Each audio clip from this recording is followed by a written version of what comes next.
Bismillahirrahmanirrahim. Alhamdulillahilladzi khalaqal insan fi ahsani taqwim. Ashhadu an la ilaha illallah wahdahu la syarikalah. Wa ashhadu anna Muhammadan abduhu wa rasuluh sallallahu alaihi wasallam. Allahumma salli wa sallim wa barik ala hadha nabiyil karim wa ala alihi wa ashabihi ajma'in. Amma ba'du fa ya ibadallah, inni usikum bi nafsi wa iyaya bi taqwallah faqad fadal muttaqun. Ittaqullah ya ayyuhalladzina amanu taqullaha haqqa tuqatih wa la tamutunna illa wa antum muslimun. Faqala Allah ta'ala fi kitabihil karim, a'udzu billahi minasy syaithanir rajim. Bismillahirrahmanirrahim. Innama waliyukumullah wa rasuluhu walladzina amanu alladzina yuqimuna as-salata wa yu'tuna az-zakata wa hum raki'un. Kita berlindung kepada Allah dari seluruh godaan syaitan yang terkutuk dengan menyebut nama Allah yang Maha Pengasih lagi Maha Penyayang. Sesungguhnya penolong kamu hanyalah Allah, Rasul dan orang-orang yang beriman, yang mereka mendirikan solat, menunaikan zakat, dan mereka hanya tunduk kepada Allah subhanahu wa ta'ala. Maha benar Allah dengan segala firman-Nya fi kitabillah Al-Quran Surah Al-Maidah, surah yang kelima ayat 55. Hamdan wa syukran lillah, seluruh puji dan syukur kembali kita ucapkan kehadirat Allah subhanahu wa ta'ala. Alhamdulillahi rabbil alamin, biidnillah wa qadarullah, dengan izin Allah subhanahu wa ta'ala. Sampai detik ini kita masih diberikan umur panjang, diberikan kesehatan insyaallah zahir dan batin, diberikan waktu luang dan kesempatan, serta diberikan kita oleh Allah keistiqomahan hati untuk selalu menjalankan ketaatan. Mudah-mudahan seluruh dan semua amal-amal kebaikan yang kita lakukan semoga diterima di sisi Allah hendaknya. Salawat dan salam kepada Nabi besar Muhammad sallallahu alaihi wasallam. Allahumma salli ala Muhammad wa ala ali Muhammad. Bapak saudara kaum muslimin rahimakumullah, dalam waktu yang relatif singkat ini kajian kita berlandaskan kepada Al-Quran firman Allah, surah Al-Maidah, surah yang kelima ayat 55. Hadirin kaum muslimin, di mana di sini Allah menyatakan dan menjelaskan kepada kita tentang pentingnya bagaimana kita mengikuti aturan Allah dan petunjuk dari Rasul dalam masalah kepemimpinan. Hadirin, menjelang pemilu biasanya setahun lebih menjelang pemilu itu banyak di jalan yang tersenyum, yang membuat untayan-untayan kata-kata yang menarik perhatian masyarakat, dan semua agar bisa terfukau dan terfaku. Tujuannya tentu baik, bagaimana memperkenalkan diri, siapa beliau-beliau itu, siapa dia, dan pilihlah saya. Kan itu tujuannya. Hadirin kaum muslimin rahimakumullah, bicara masalah kepemimpinan, hakikatnya di dunia ini kepemimpinan itu adalah milik Allah. Dunia dan akhirat, bahkan seluruh alam jagat raya ini Makanya adalah salah satu asma nama Allah yaitunya Al-Malik, raja, penguasa atau pemerintah atau wali dan macam-macam namanya. Hadirin kaum muslimin, kenapa begitu penting? Kalau kita lihat di dalam syirah, tak kala Rasul wafat hari Senin, hari Rabu baru dikuburkan. Senin, Selasa, Rabu, 3 hari.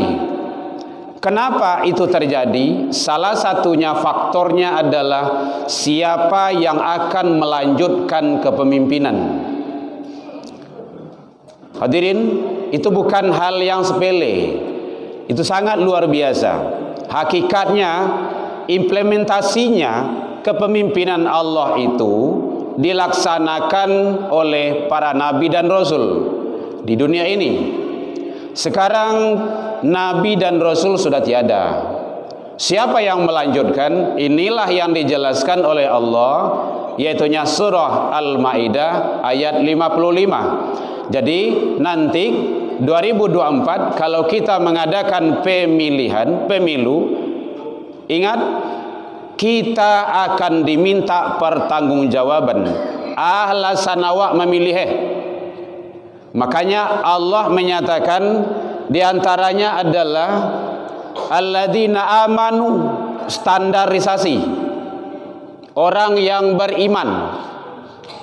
Kalau tidak beriman, tidak. Ini adalah kacamata Islam, aturan Allah. Kecuali kalau tidak percaya kepada Al-Quran, itu lain cerita. Makanya umat Islam wajib memilih orang yang beriman. Itu tidak ada tawar itu. Karena bahasa di sana dijelaskan oleh Allah, innama, sesungguhnya penolong-penolongmu, di sini bahasanya wali. Dalam suatu ketika nanti ada ulil amri, itu maknanya sama.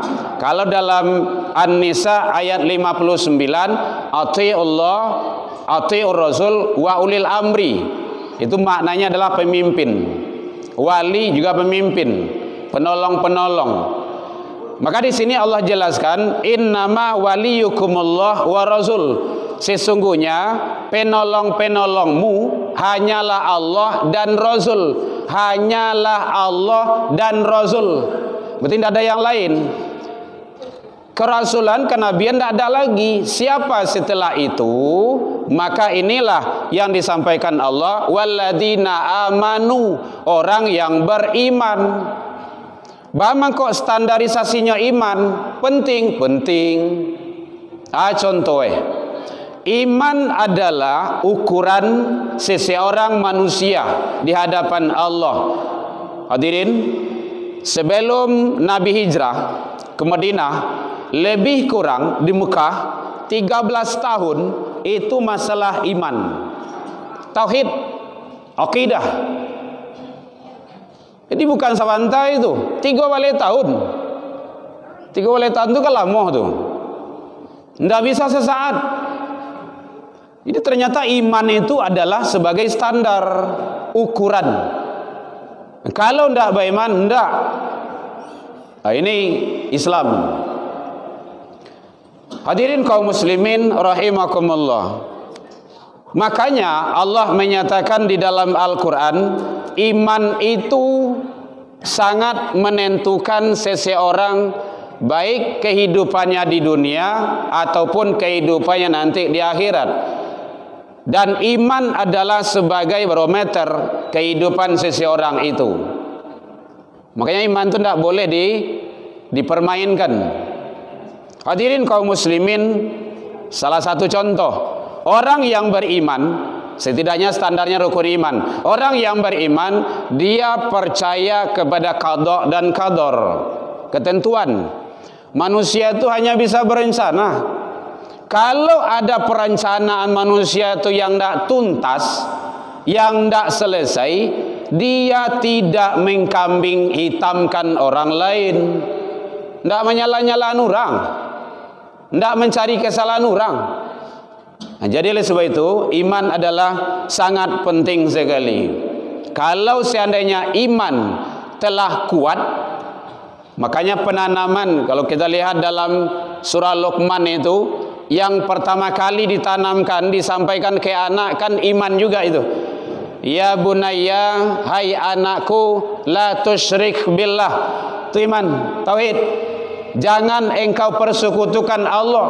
Hadirin, kalau imanlah kue, imanlah mantap, saja kejadian, model apa saja situasi dan kondisi, tidak akan berubah,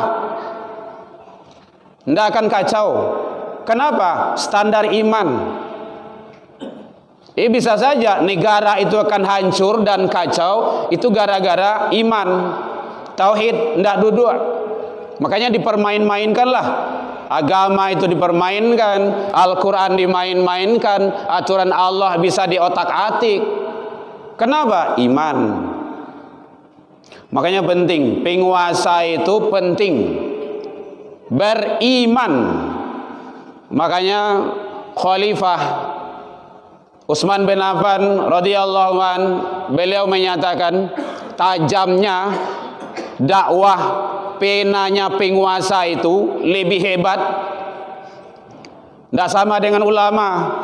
Kalau ulama itu berkuar-kuar mana di mimbar, di meja, ini haram, ini tutup, ini tidak boleh. Nan kadilakuan lakuan jo indah jo. Tapi kalau penguasa, bagaimana caranya? Cukup hanya dengan selembar kertas. Buat sore, stempel, edarkan. Tuh tempat maksiat tuh tutup. Besok bagi eksekusi itu. Hebat kan?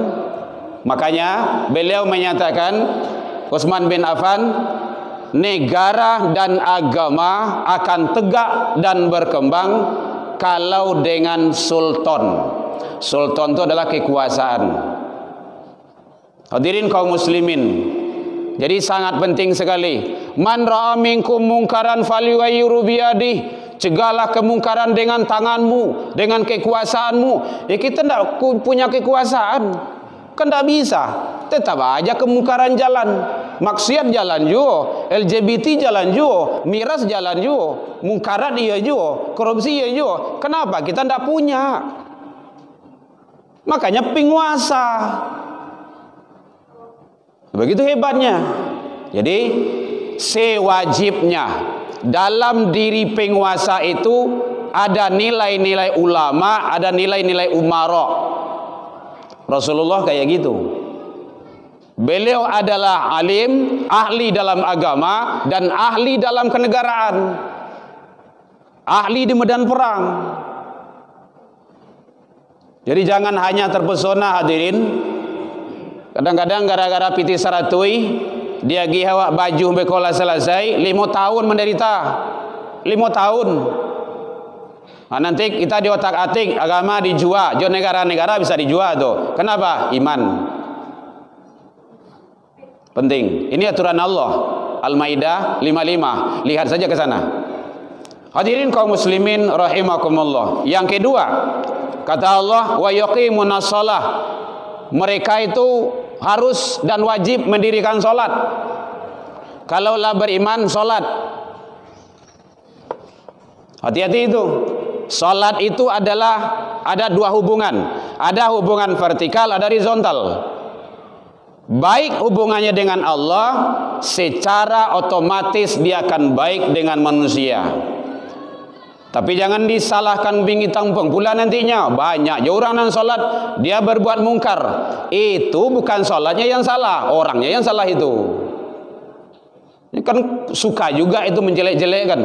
Banyak kok orang Islam yang mencilok. Bukan Islamnya yang salah, orangnya. Islamnya yang tidak salah, Islamnya benar. Jadi sholat. Kenapa sholat? Di dalam sholat kita ada nilai-nilai ketaatan. Makanya ati'ullah, ati'ur rasul itu mutlak, wajib. Wa ulil amri, pemimpin-pemimpinmu. Bila awak wajib patuh kepada pemimpin itu, ulil amri itu, wali itu, kalau dia taat kepada Allah dan Rasul. Kalau tidak boleh, haram hukumnya. La ta'ati li makhluk fi maksiatil khaliq. Itu dalilnya. Tidak boleh taat kepada makhluk kalau untuk bermaksiat kepada Khalik Allah. Makanya ruku kata imam kita ruku, sujud kata imam kita sujud. Jadi ada nilai-nilai kepatuhan. Tanpa disadari, kalau dia sholat ada nilai kejujuran hadirin. Kalau dia sudah berhadas kecil saja, jangankan hadas besar, hadas kecil saja, buang angin dia sadar, dia tidak pantas lagi memimpin jadi imam, dia mundur, maju yang lain, masih banyak yang layak, yang boleh, yang lebih pantas dari saya. Kenapa? Saya sudah berhadas, mundur. Ikulah 26 kesalahan dosa besar yang dilakukan, masih cingengeh jujur baru, tidak boleh. Jadi sebab itu penting nilai-nilai di dalam ibadah itu ada aplikasi dalam kehidupan bermasyarakat. Salat, pemimpin yang salat dia tidak akan senang, tidak akan tinggal diam kalau ada rakyatnya yang tidak salat. Maka itu salah satu hikmah, kalaulah selesai salat imam menceliak ke belakang, atau sebelum sholat imam menceliak ke belakang, soft dirapat dan dilurus, ya yang ada, ya yang enggak. Kalau pemimpinnya sholat, ma wali kotanya, ma gubernurnya, ma ininya, ma ini segala macamnya, cukup, selesai sudah itu. Mudah untuk mendatangkan itu ke masjid itu. Kalau pejabat datang ke sini kan yang lain akan ikut itu. Nah, begitu hebatnya nilai-nilai agama itu. Hadirin kaum muslimin rahimakumullah. Kemudian yang ketiga kata Allah, wa yu'tunaz zakah, menunaikan zakat. Zakat itu bersih suci. Apa nilai filsafat yang ada di dalamnya? Kalau pemimpin itu dia berzakat, menjaga kesucian harta dan dirinya, dipastikan tidak akan korupsi. Pasti itu. Zakat itu nanti akan bisa mengentaskan kemiskinan. Saya lihat dalam masa Khalifah Umar bin Abdul Aziz, mencari orang menerima sedekah, menerima zakat susah. Kenapa? Ekonomi sudah bisa diangkat. Sekarang amburadul. Jadi oleh sebab itu sangat penting sekali. Nilai-nilai agama itu tidak boleh ditinggalkan. Dia akan ngatur hidupnya, akan mengikuti aturan Allah dan Rasul, tidak akan mengikuti aturan hawa nafsunya. Dia tidak pakai prinsip hidup hati gote, halal haram hantam taruh, itu tidak ada itu. Dia pasti aturan Allah. Yang terakhir yaitunya wahum rakiun, mereka itu tunduk dan patuh. Kenapa? Dia pemimpin, masih ada yang lebih berhak dipatuhi dan diikuti selain dia. Siapa? Allah. Kalau tidak khawatir nanti seperti Fir'aun. Maka jadilah Fir'aun kecil-kecilan. Ujungnya nanti mengaku sebagai Tuhan. Maka hukum itu adalah di tangannya, batangan besi jadinya. Tidak beraturan dengan aturan Allah. Oleh sebab itu, bahwa pemimpin yang tunduk dan patuh, dia akan mengikuti aturan Allah dan Rasul dalam memerintah dan memimpin rakyat serta masyarakatnya. Oleh sebab itu hadirin, mari kita ikuti aturan Allah, aturan Rasul. InsyaAllah kita akan selamat dunia dan akhirat. Fa'tabiru ya ulil albab la'allakum turhamun.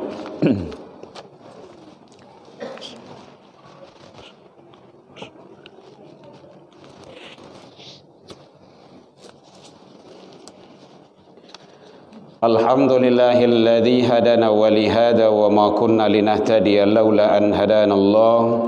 Asyhadu an la ilaha illallah wahdahu la syarika lah wa asyhadu anna Muhammadan abduhu wa rasuluh sallallahu alaihi wasallam. Allahumma salli wa sallim wa barik ala hadan nabiyil karim wa ala alihi wa ashabihi ajma'in. Amma ba'du fa ya ibadallah, inni usikum bi nafsi wa iyaya bi taqwallah faqad fadal muttaqun. Ittaqullaha haqqa tuqatih wa la tamutunna illa wa antum muslimun. Faqala Allah ta'ala fi kitabihil karim, a'udzu billahi minasy syaithanir rajim.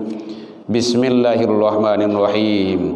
Ya ayyuhalladzina amanu la tattakhidul yahuda wan nasara awliya ba'dhum awliya ba'd wa may yatawallahum minkum fa innahu minhum innallaha la yahdil qaumadz zalimin. Hai orang-orang yang beriman, janganlah kamu mengambil orang-orang Yahudi dan Nasrani sebagai pemimpin-pemimpinmu, karena sebagian mereka adalah penolong bagi sebahagian yang lain.